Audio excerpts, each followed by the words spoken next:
I have lost close relatives who went to hospitals and caught infection inside the hospital. Actually, Sir, what do you see the future of now the pharmaceutical industry in India and abroad? people in Africa would have died of AIDS if Cipla wasn't India did there, not and come to all the rescue. emerging markets, they wouldn't have had their vaccines if Cyrus Poonawalla wasn't there. Do you think that there is optimism? They should be hopeful that there will be jobs. I don't know whether to say on media, but one of the drug controllers said that he copied my master's thesis to do his PhD. And within few months of joining, both of these things happened. Oh God. The strategy is fail fast. Faster you fail, the lesser the cost, the faster you launch. And you took that responsibility of taking it forward, and that too with such vigor. In early days, what we call allopathic medicines, they actually originated from there. From Ayurveda. From Yeah, Ayurveda. right, We call right. like Sarpagandha. It takes $2 billion in almost 10 years to bring a new molecule to the world as a new drug. A pharmacist is an expert every aspect of medicine. The good news is that amongst the major players like the US, Japan, Germany, China, the fifth name that arises is of India. India is called the generic hub of the globe. In fact, India also holds the third largest place by volume in the pharmaceutical industry. Also जो बहुत अच्छी बात है कि धीरे धीरे ध्यान जा रहा है लोगों का, इंडस्ट्री का, आम जनता का ऑन क्रॉनिक डिजीज मैनेजमेंट. उसका क्या मतलब कुछ ऐसी बीमारियां, कुछ ऐसे इलाज जो कि पहले संभव नहीं थे और अब लोगों की उन पे उम्मीदें बंध रही हैं कि इस बीमारी का इलाज संभव है. Chronic diseases like hypertension, that is high blood pressure, diabetes. तो धीरे धीरे लोगों की उम्मीदें बंध रही हैं कि इनका भी इलाज संभव है. और कौन लोग हैं जो इस इलाज को संभव करा रहे हैं? What is that breed of people called?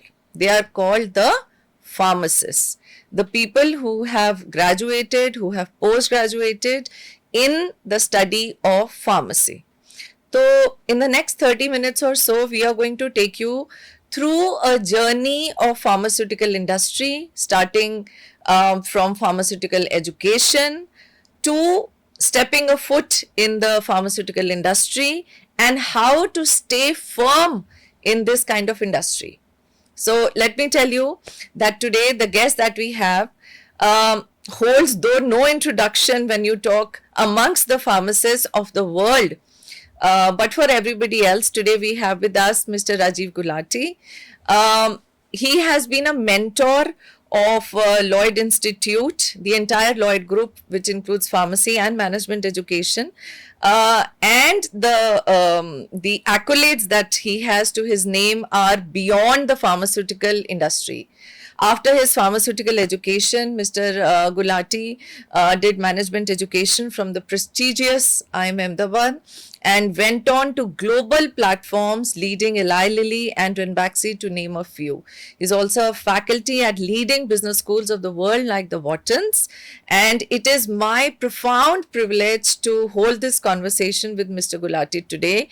And stay tuned till the end when you hear a lot of gyan and lot of advice for all the aspiring leaders, all the students and the parents who are thinking which stream to send their kids to. So thank you, sir, for being with us today. Thanks for having me here and such kind and generous words. I think you deserve more. But this entire conversation that we have kept is mainly to have students' point of views and the parents who are confused at this time which stream to take after class 12th. And pharmacy is something that one word, B Pharma, which they have not, really heard till class 12th. They have read their chemistries, biologies, mathematics and physics, but pharmacy, what does it hold for you? And then we go on to how you became the Rajiv Gulati that you are today. So. Shall I try and define what pharmacy stands in my mind? A pharmacist is an expert every aspect of medicine.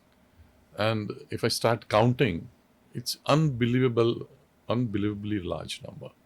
Let's start from drug discovery.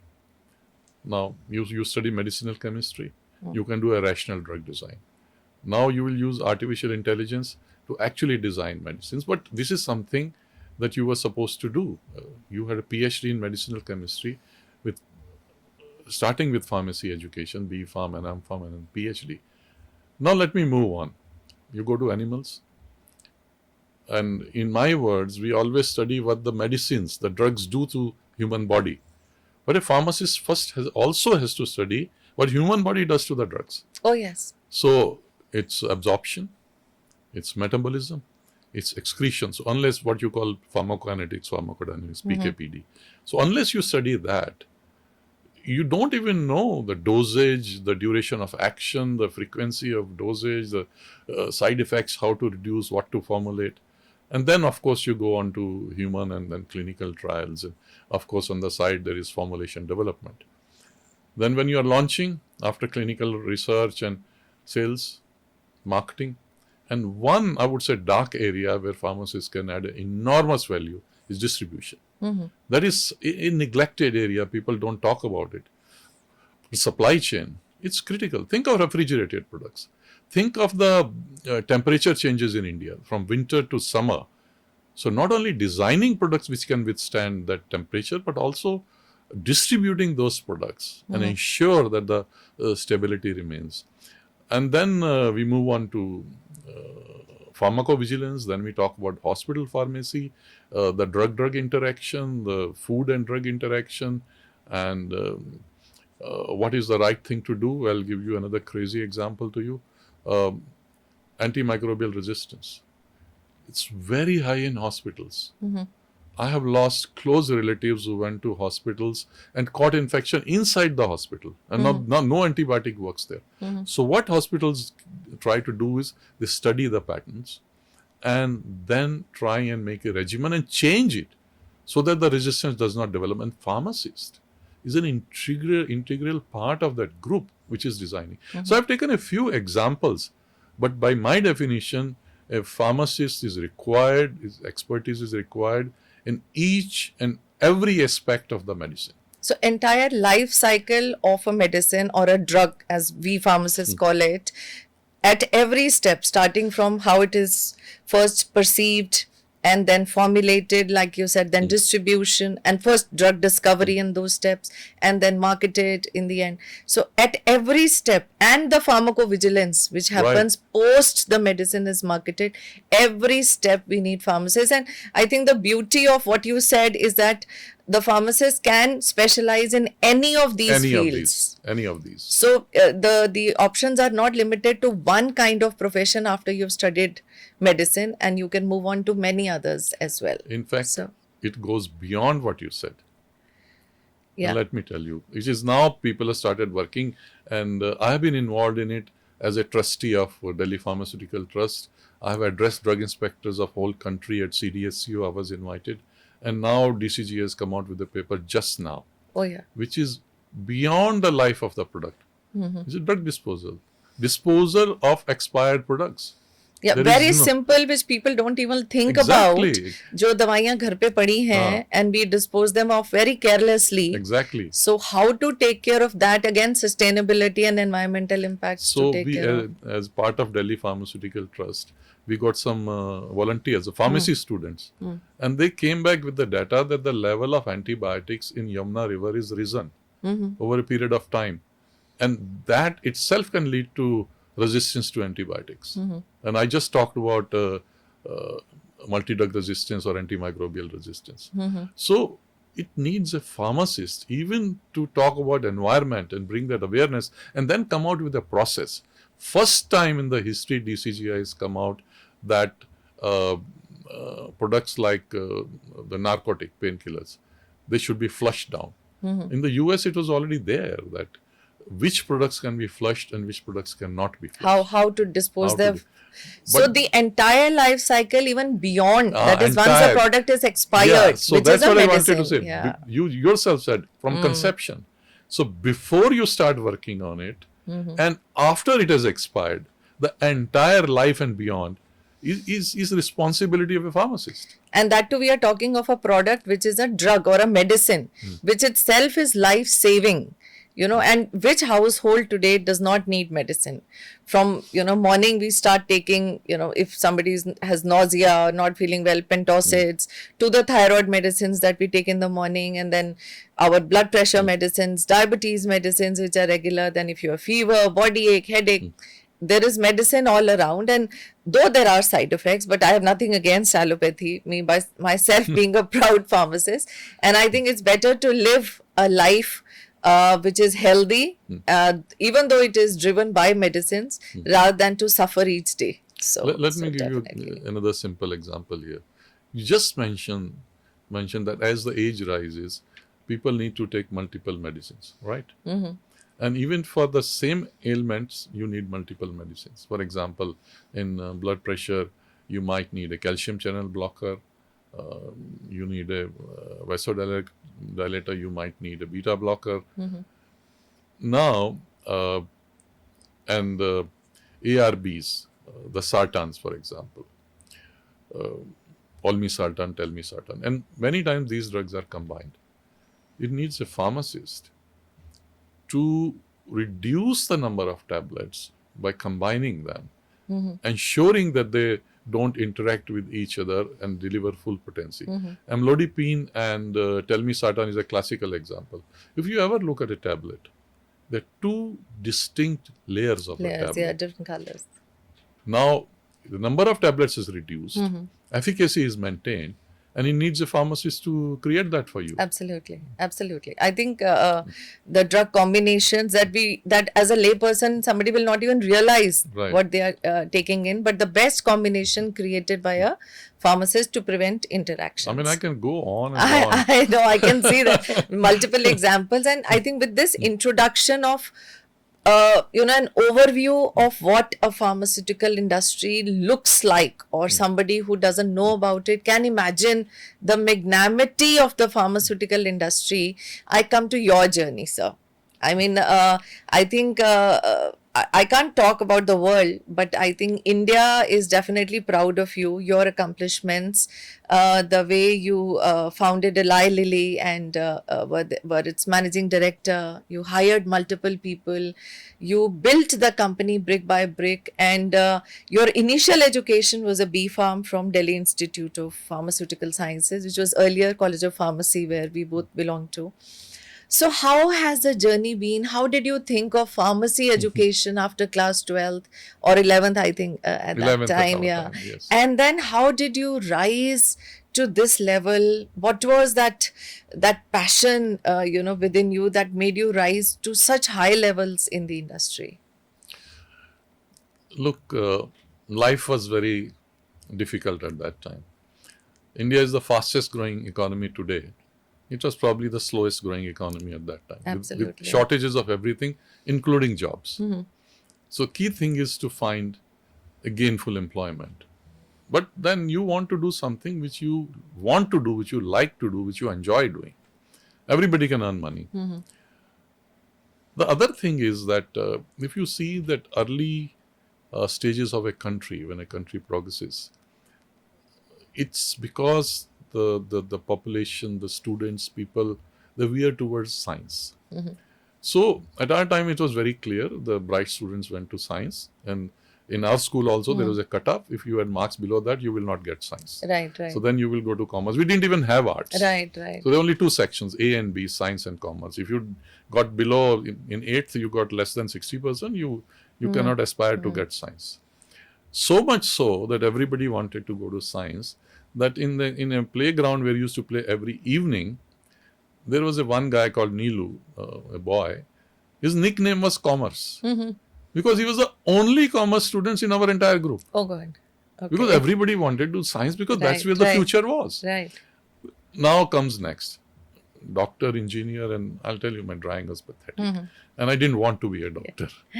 But I loved biology. So I think paramedical sciences like pharmacy made sense. Made a lot of sense. Lot of sense. And fortunately, just 2 years, I think, before I finished my high school, College of Pharmacy, Delhi. Delhi University's first college started. First college, yeah. And the year I finished my higher secondary was when the same year the second college started, which was Ahmedabad. So College of Pharmacy, I think 71. Pusa campus, College of Pusa Pharmacy. campus, And then Jamia Ahmedabad. Then Jamia also. Ahmedabad was the same year that I graduated. So these were the two options. And of course, those days, College of Pharmacy was ranked Right. much above. Even later, even when I joined, that was the only choice. And Lloyd came much later. It could have been my choice, but yes. So I had, sir, also similar story. I excelled my studies. I had 92% in class 12, then 1990s.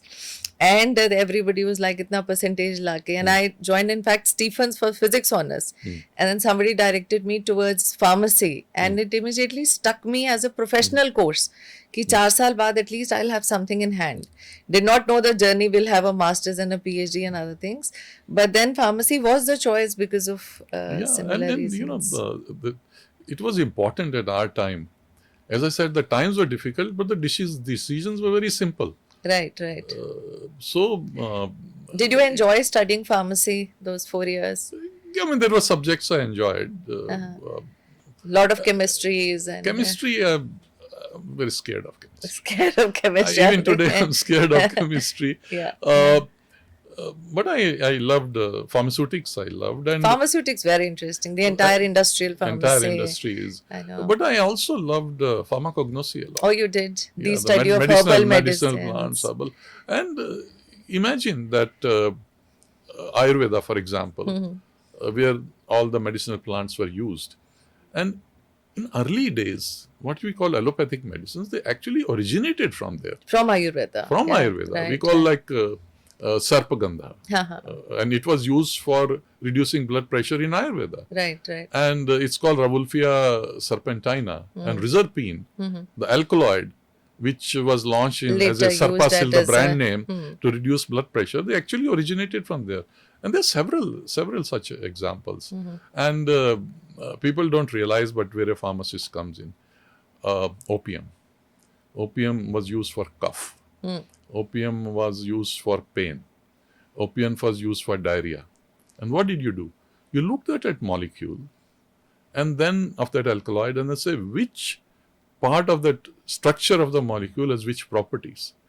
So you created diphenoxylate and other antidiarrheals. A structure which was more effective. Yeah, which are congeners and which are focused on diarrhea. Then codeine, for example, which is also an alkaloid in opium, and all your narcotic pentazocine and buprenorphine and all your narcotic painkillers, they are congeners of that alkaloid itself. Right.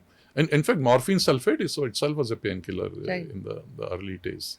And of course, your cough, codeine is used even now, today, but dextromethorphan and others are congeners of that. So what we were taught, that structure-activity relationship in our school, you take the ancient knowledge, you look at the medicinal plants, you use your structure-activity relationship, and you're designing drugs. Right. That was happening. Gosh, I don't know, even in 50s and 60s. Right. And that is the basis of drug discovery. That is the basis of drug discovery. And it took a pharmacist to do that. Absolutely. You take a molecule and you play with the structure. Exactly. And find the best effective therapeutic value, or the activity as we call it. And then there is a new drug available. Absolutely. And especially with new diseases coming up, new cancers, and now we had COVID a couple of years ago, and new resistances developing in antibiotics. We definitely need new drugs, and the drug discovery is given, the charge is given to the pharmacists who are playing a major role. I would like to know more about your journey after the studies, sir. Pharmacy के बाद फिर आप Eli Lilly और Envaxi तक कैसे पहुँचे? Part serendipity and part effort. First of all, I did my summer internship during B-Farm on shop floor in manufacturing. So the first big learning was that I don't want to be in manufacturing. Those were the jobs which everybody wanted. I've asked any student, what do you want to do? I become an approved chemist. Meaning a factory would not get a manufacturing license without an approved chemist, which is a pharmacist, with a couple of years of experience in manufacturing. And those were the decently paying jobs. And I said, look, I actually hate manufacturing. I'm sorry to say, it's important, it's critical, you need a pharmacist there. It's not for me. Yeah, yeah. So what do I want to do? So I said, research, sales, marketing.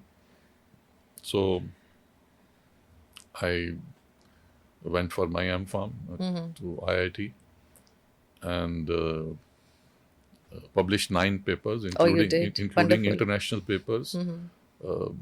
I don't know whether to say on media, but one of the drug controllers said that he copied my master's thesis to do his PhD. Wonderful. I'm sure he would have been super proud of it now. I don't know. If he mentioned it, so definitely. Oh, he openly mentions it even today. Definitely. So, so B.Pharm, then M.Pharm. M.Pharm, and then I was getting admission for PhD abroad.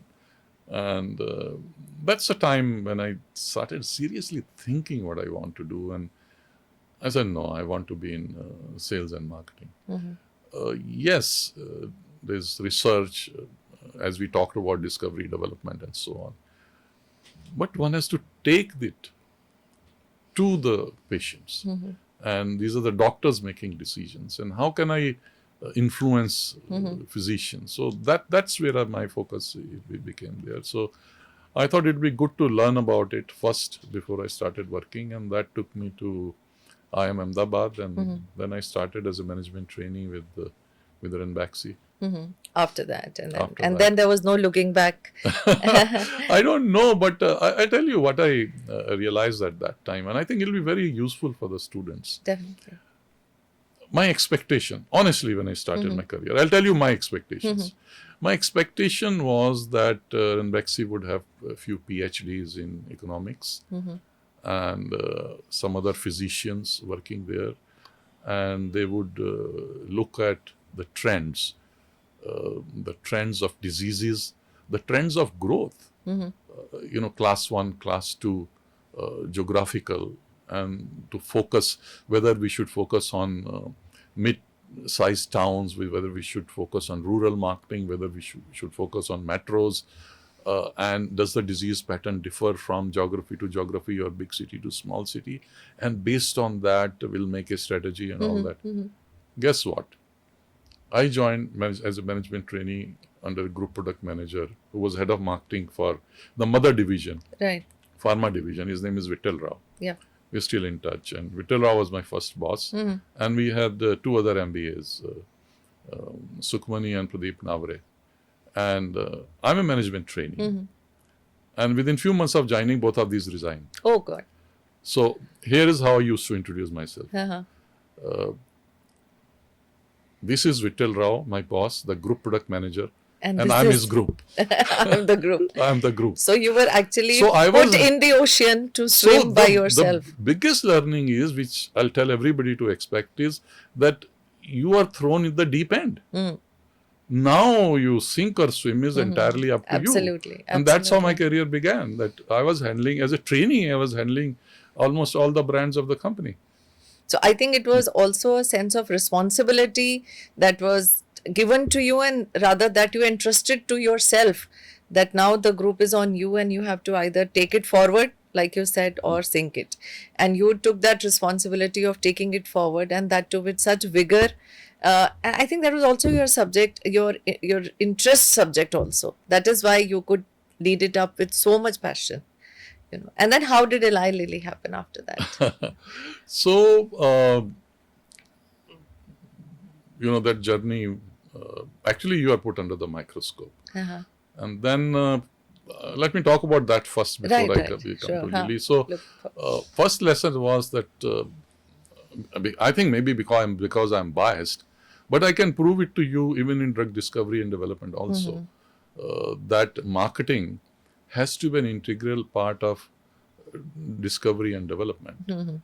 Because I think, in fact, Eli Lilly succeeded globally because they brought in marketing as part of the team, because a molecule can have various properties. Now, which one you should focus on? what should be your competitor? What are you competing against? All that information, knowledge, and direction marketing brought to the scientists. And then they developed the medicine and designed the clinical trial based on that. This is the way it works. Absolutely. I think all products, the information has to first come from the market analysts who tell you what is actually needed, and then the medicinal chemist and the drug discovery process starts on what is required by the market. We call it unmet right medical process. needs. But then to identify that, you need market information and marketing. Now I come back here to Ranbaxy for a minute. So I think the first thing I realized was that whole process was disjointed. Manufacturing working on their own, R&D on their own, what products to develop, there was no interaction with marketing. And manufacturing is manufacturing. Now what kind of packaging, marketing not involved, right? And each and every function. So distribution is sending the product when they want, wherever they want. And then marketing, I'm trying to launch the products, then sometimes samples are not there, sometimes the sales stock is not there. So first thing was made marketing the center of the universe. We said when we are launching a product, it has to be a coordinated team effort. So I'm just sharing with you that is the first common sense step.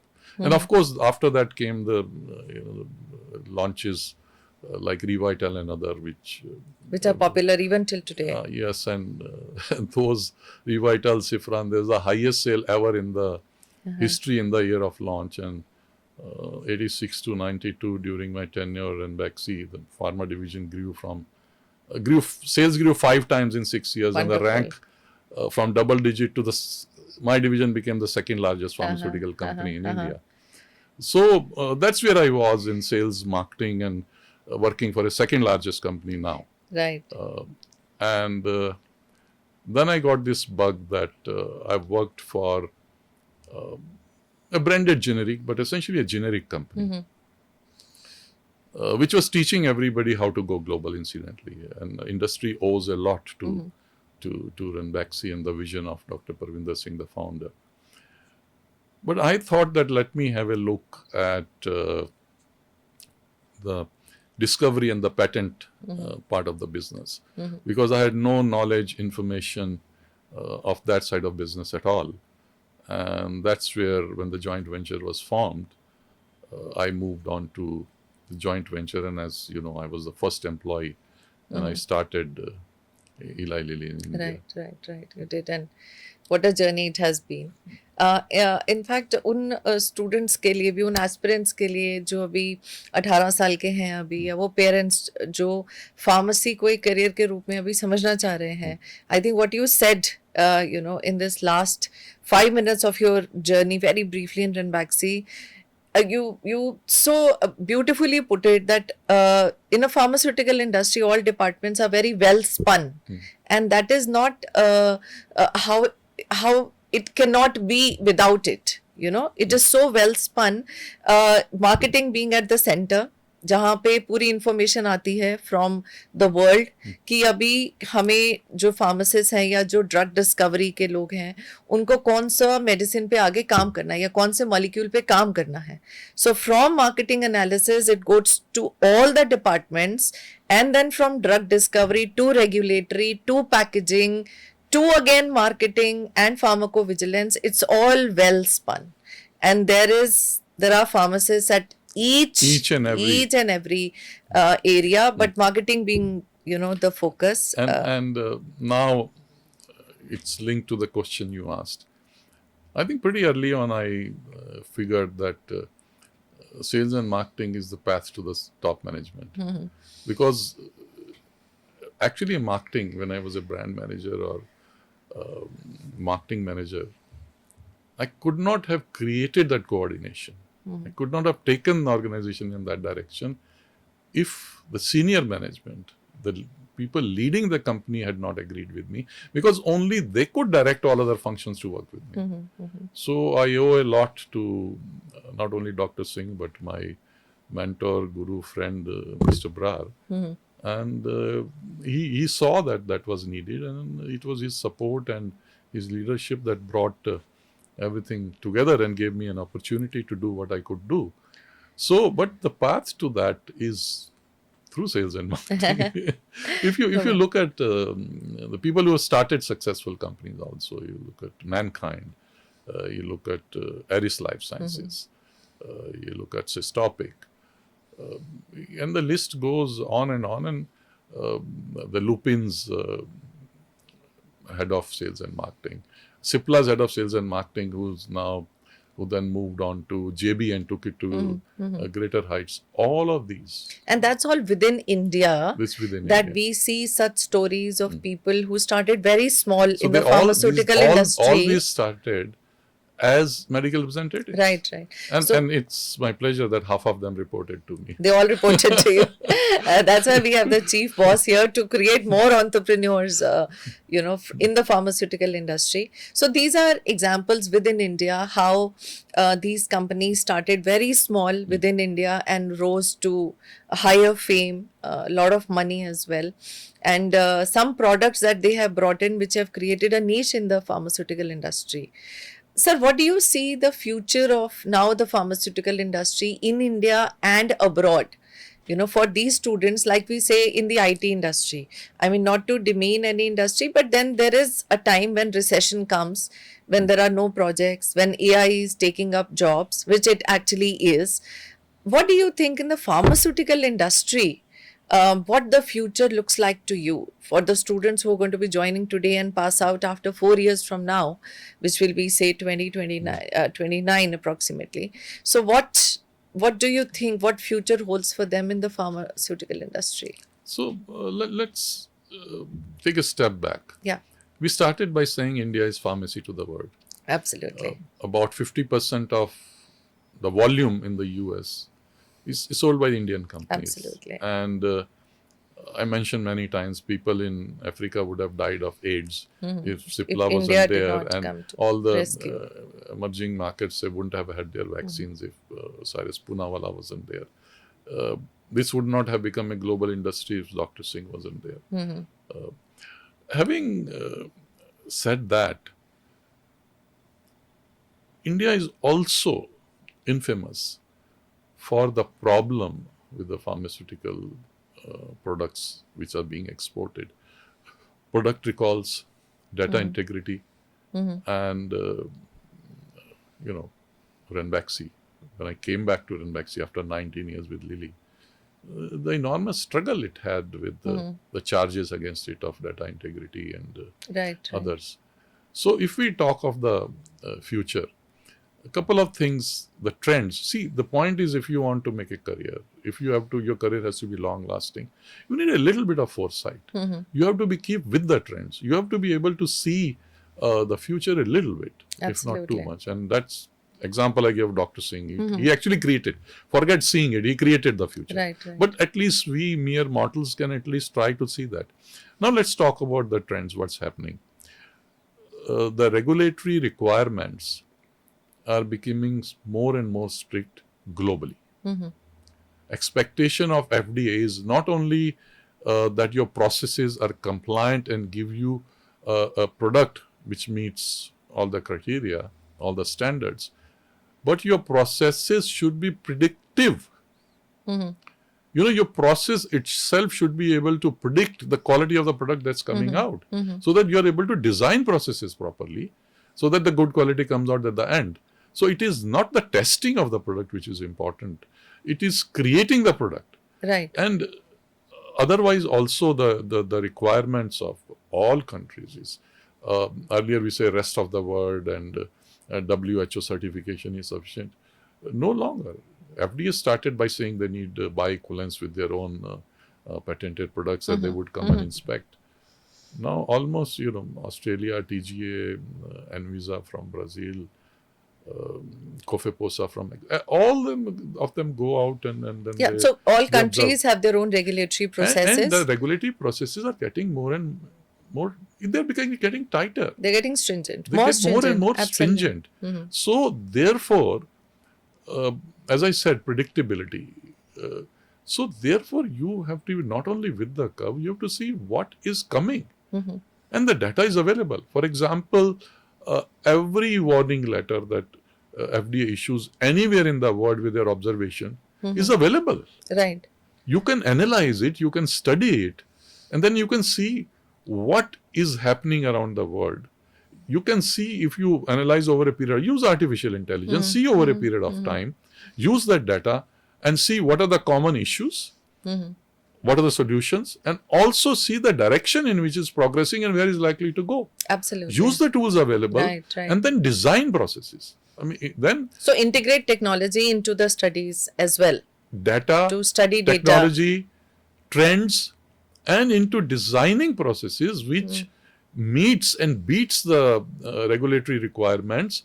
And not only you continue to be pharmacy is the word, you thrive on it. Otherwise, these challenges and this bad name that some companies got and our industry gets once in a while, that is very dangerous if Absolutely. that continues And to happen. I think to simplify the pharmaceutical industry process for audiences who are not belonging to this industry, what we mean is that the all the medicines have to undergo a regulatory process which they have to clear to be sold not only in India but all the countries of the world, and each country has their own regulatory process which is again very stringent. The US, Japan, Australia, we keep hearing of it, and the medicines have to be of such quality that they clear these regulatory processes, and over a period of time they're getting even stringent, like you said.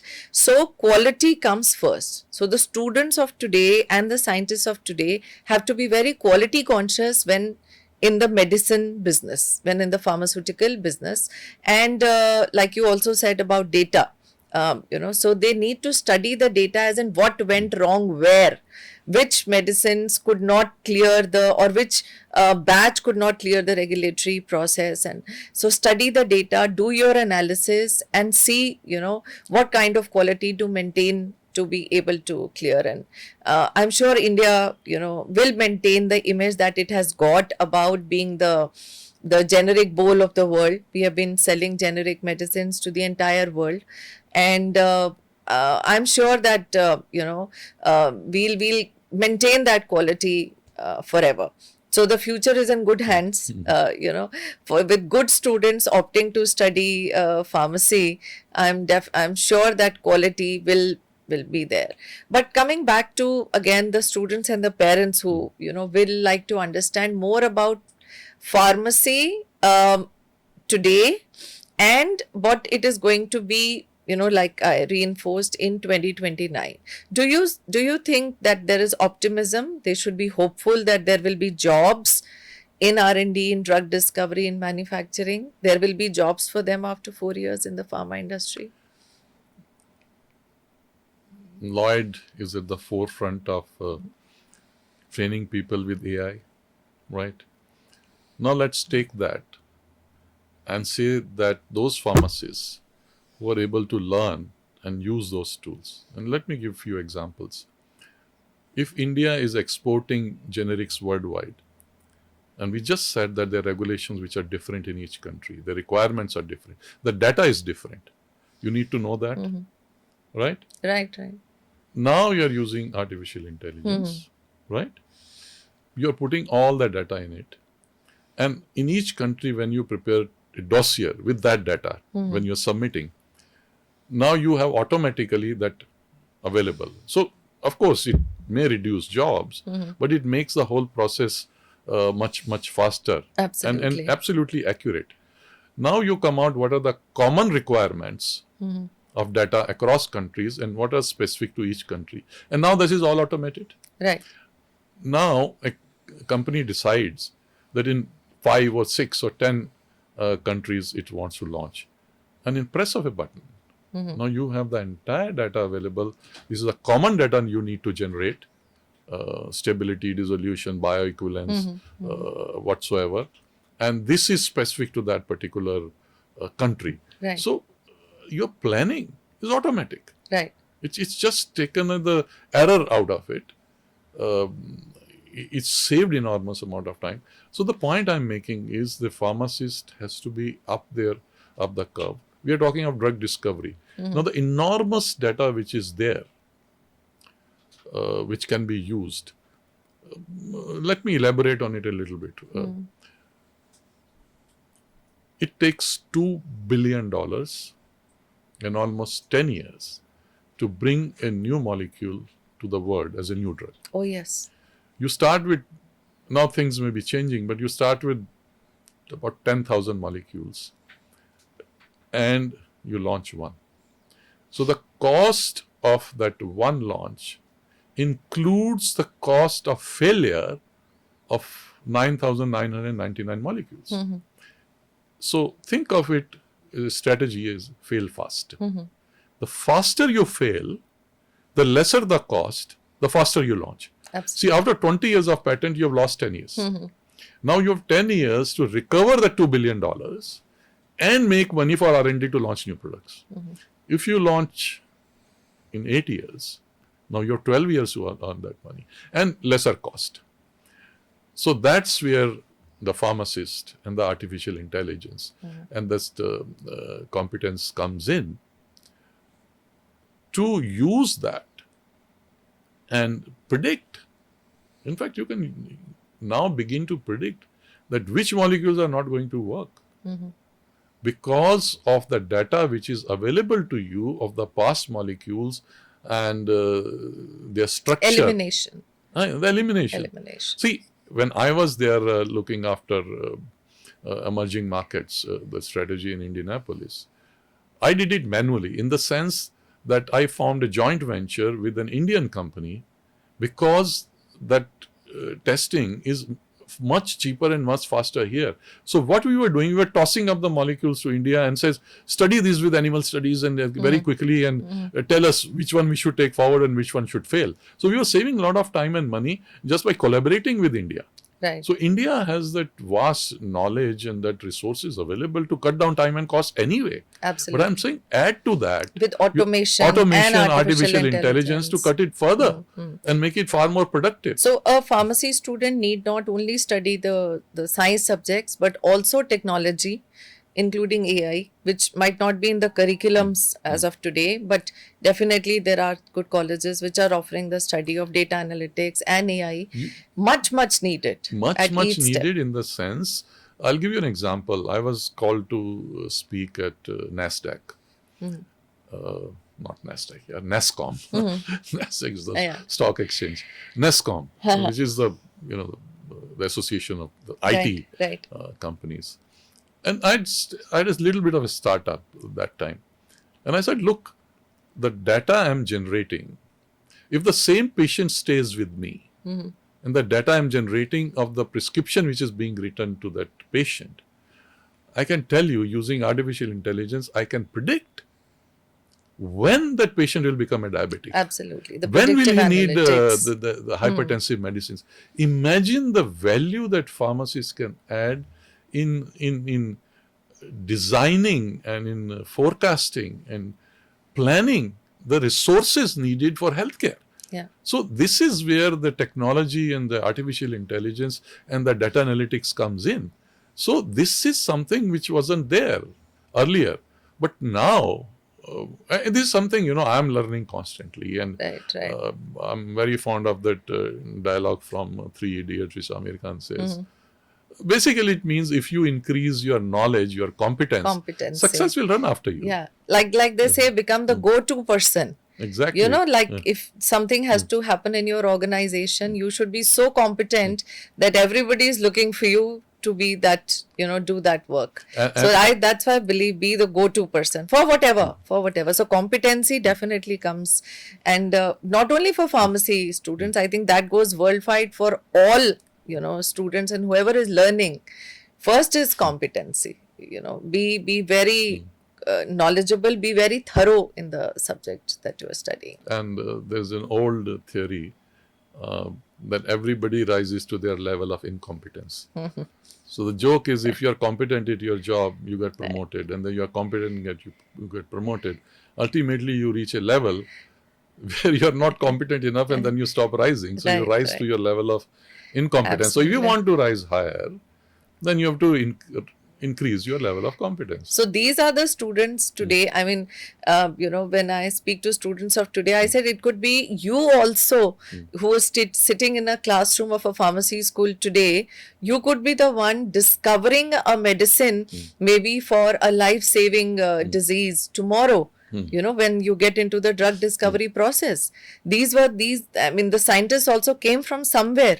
So these are the students who will be doing this work eventually, provided you've studied well, you've gained this competency, you've studied your analytics also along with pharmacy education.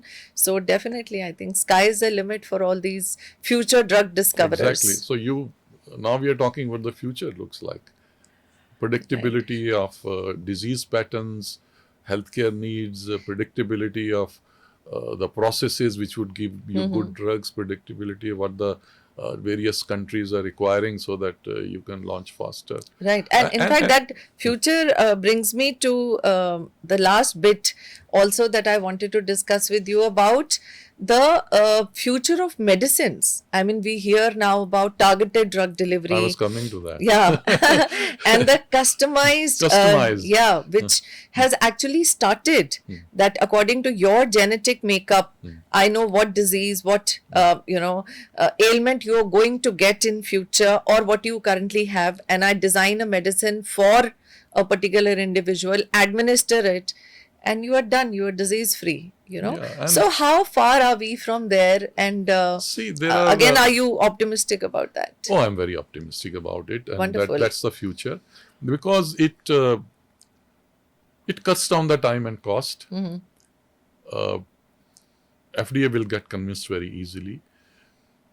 More important, think of it. You're doing trials. Those days of same medicine for entire population, those are gone.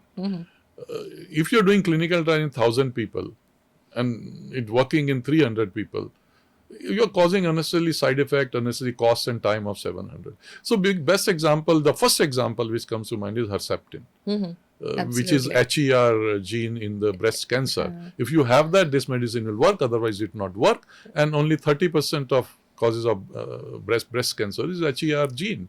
Positive so therefore, negative. So what happens there? The diagnostics go hand in hand. So unless you are developing diagnostics side by side to be able to analyze and study whether this genetic cause exists in that particular patient or not, you won't be able to do either the trials or launch or market or treat that patients. So that's the other arm which is developing very fast. Okay. Now let me give you example that how this innovation can be used for sales, marketing, business.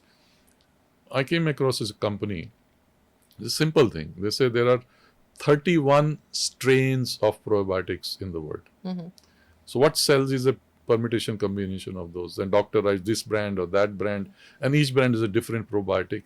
You don't know which one is for you or not. So probiotic to clean the gut or exactly. to get good bacteria in the intestines. Absolutely. Which is also a kind of medicine which is prescribed by the doctors. By the doctor. Right. And there is this company that is actually spending. So the joke in India used to be the diagnosis is more expensive than the treatment. And so people, now of course it's changed, but people used to just start with medicine. Right. And so if it works, the diagnosis is correct, otherwise not.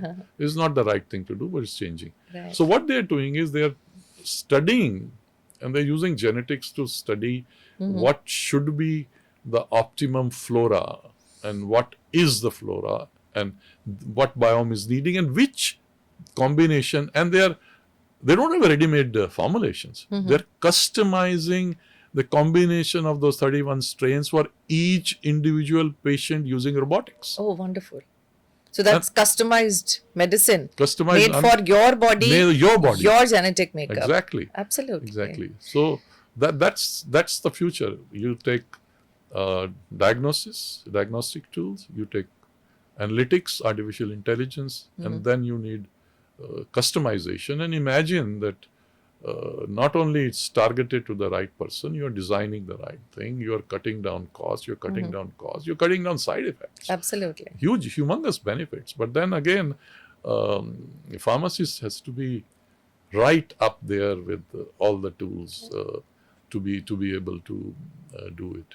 So very soon we will have customized medication which will be tailored to your genetic makeup. We already have some, but Yeah. but the number will increase Absolutely. significantly. And available not only in the United States, but in India, and not only to the affluent. But example I have given you is India. Right. This entire Right, innovation yeah. is Innovation is happening in it's India. an Indo-German collaboration. Uh-huh. It's in yeah. But not only for the affluent. Once I think it becomes more widespread, then it will be not available to everybody, but yes, at least to the ones who can afford customized medication. So the future of pharmacy is in good hands. I will not say that diseases continue to rise, but patient expectations continue to rise. Like customized medication, like targeted delivery, especially to cancer cells, so that there are lesser side effects, of increased longevity. Longevity, exactly. Yes, so that itself brings more needs. Absolutely, yeah. And people's expectations to treat chronic diseases for which they have suffered, from so long. And I think the responsibility and onus lies on drug scientists, to get rid of all the ailments that they have suffered in the past. So, any last word you would like to tell to the current pharmacy students and to students who are aspiring or at crossroads? They have taken science and they are at crossroads on how to get into pharmacy education. Yeah, see, the first decision they are taking is whether to get into pharmacy education or not. But we have discussed that within the profession of pharmacy, the choices are enormous. So the earlier you find out what you want to do, the better it is. Because breadth is important, of course. But today you need more and more depth. Because the way things are changing and evolving. So early on, whether it is regulatory, whether it is R&D, whether it's pharmacovigilance, whether it is sales marketing, as early as possible, if you figure out, that would be very helpful. And then, of course, please, the qualities you need to succeed, apart from ability to communicate well, which is critical, adaptability, flexibility, and constantly learning, because the speed at which things are changing. If you don't adapt to it, if you are not flexible, if you are not curious, and if you don't keep on learning, then life is going to be tough. Absolutely. And I think for any profession. Any profession. Yeah, right. Profession. I think it was great conversing with you, and everybody, I think people who are in the pharmacy business, pharmacy industry, students, aspirants, everybody would have benefited from this brief conversation that we could have with you. So many thanks, Gulati sir, for being with us. It is such an honor to be talking to a person who was the president of Ranbaxy at a time when I joined as a research associate after doing my master's from Delhi College. So thanks again, and it was such a pleasure speaking with you. Thank you, sir. Thanks for having me here. Yeah. So for everybody, I'm sure that this brief conversation that we had in pharmacy education and about pharmacy industry would have been beneficial.